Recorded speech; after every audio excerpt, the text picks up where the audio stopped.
राधे राधे, जय श्री राम। कल हम लोगों ने पढ़ा था मल्टी टैलेंटेड हनुमान का अध्याय 16 द्वादशाक्षरी हनुमान यंत्र यानी कि गारुणी तंत्रानुसार। आज हम लोग पढ़ेंगे अध्याय 17 हनुमान जी को चोला या सिंदूर कैसे चढ़ाएं। प्रिय साधकों, बहुत से लोग प्रश्न करते रहते हैं कि हनुमान जी को चोला कैसे चढ़ाएं। महत्वपूर्ण बात यह है कि प्राण प्रतिष्ठित मूर्ति को चोला चढ़ाने के लिए शास्त्रोक्त आधिकारिक वेदोक्त आधिकारिक एवं विधि पूर्वक आधिकारिक गुरु परंपरा का व्यक्ति ही होना चाहिए। परंतु घर के सेव्य हनुमान मंदिर में यदि आप सिंदूर चढ़ाते हैं और वहां विग्रह को चोला चढ़ाने के लिए कोई आधिकारिक व्यक्ति मौजूद ना हो तो ऐसी परिस्थिति में आप चोला चढ़ा सकते हैं। आधिकारिक व्यक्ति कौन है? जिसका यज्ञोपवीत संस्कार हुआ हो, जिसने गुरु परंपरा से शास्त्रोक्त विधि से चोला चढ़ाने की गुरु आज्ञा ले रखी हो, वह व्यक्ति चोला चढ़ाने के लिए आधिकारिक व्यक्ति है।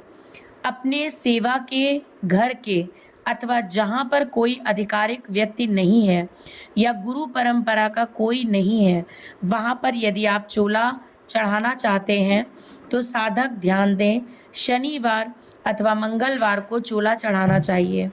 शनिवार अथवा मंगलवार को प्रातःकाल ब्रह्म मुहूर्त में स्नान करें। ध्यान दें, लगभग 3:30 बजे से 5 बजे के मध्य ब्रह्म मुहूर्त होता है। स्नान करने के बाद में शुद्ध जल लें, स्वच्छ लाल वस्त्र पहने, कमर के ऊपर यदि संभव हो तो वस्त्र ना पहने, केवल एक वस्त्र ऊपर से ओढ़ लें, लपेट लें और कमर के नीचे के वस्त्र में गमछा अथवा धोती पहने, सिला हुआ वस्त्र ना पहने। वस्त्र पहनने के बाद आप विग्रह के सामने जावें। सबसे पहले दीप प्रज्वलन करें, साफ सफाई करें, धूप जलावें। इसके बाद में प्रार्थना करें, प्रणाम करें, आज्ञा लें कि हम चोला चढ़ाएंगे। आज्ञा लेने व दीप प्रज्वलन करने के बाद में सबसे पहले हनुमान जी को स्नान करवाएं। पुराने वस्त्र अथवा पुराने चढ़े हुए फूल पुष्पों की सफाई कर दें। सबसे पहले जल चढ़ावें। जल चढ़ाने के बाद दुग्ध से स्नान करावें। दुग्ध से स्नान करवाने के बाद हल्का सा पोंछें। इसके बाद चमेली के तेल में अथवा शुद्ध गाय के मक्खन में सिंदूर को मिलावें। मिलाने के बाद में राम राम राम राम का जप करते हुए पुनः प्रणाम करके आज्ञा लें। आज्ञा लेने के बाद में थोड़ा सा चरणों में लगावें। फिर सिर से लेकर पैर तक सिंदूर चढ़ावें। सिंदूर चढ़ाने के बाद में वस्त्र पहनावें। यज्ञोपवीत चढ़ावें।